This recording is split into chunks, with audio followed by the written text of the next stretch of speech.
Hello everyone, Onlydraven here again, and today we're doing another tutorial in Minecraft Sky Factory 5.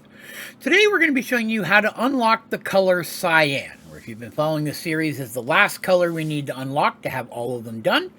And once we have that done and all the colors done, we'll really be able to start moving forward in the pack as a whole.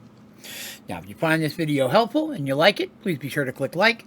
But most importantly, please remember to hit that subscribe button so that way you can see all my videos and tutorials as they come out. Okay, so today we're going to start off. We need to make some copper. So to get copper, we need copper or raw copper, and that is 1 green dye and 3 orange. So we're going to take that dye, we're going to go ahead and make ourselves a bunch of raw copper.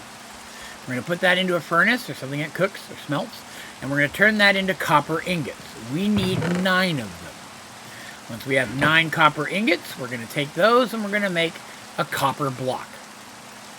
Alright, now luckily it just started raining. That's actually going to help us out some.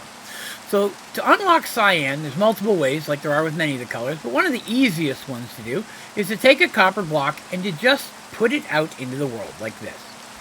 Now it helps that it needs to be wet, right? It's raining, so that's good, and you can add your use your watering can as well if you want to, but this is not a quick process. What we want to happen is we want this block of copper to turn into an oxidized block of copper.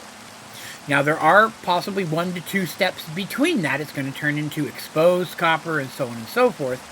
So really the best thing to do is get a block of copper, set it out there, get it wet, occasionally hit it with your watering can. If it's raining, even better. But then go off and work on other things and come and keep an eye on it and wait for it to change. Now that could take a while, sometimes 5, 10, 15 minutes. So what I'm going to do is fast forward to the point that it starts to change, and we'll take a look at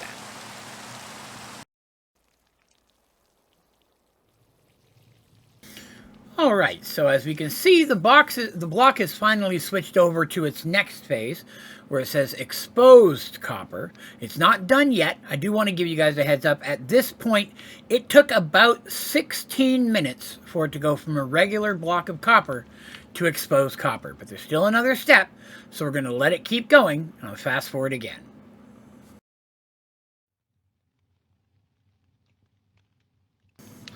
Alright, so our copper block has finally switched over to become oxidized copper.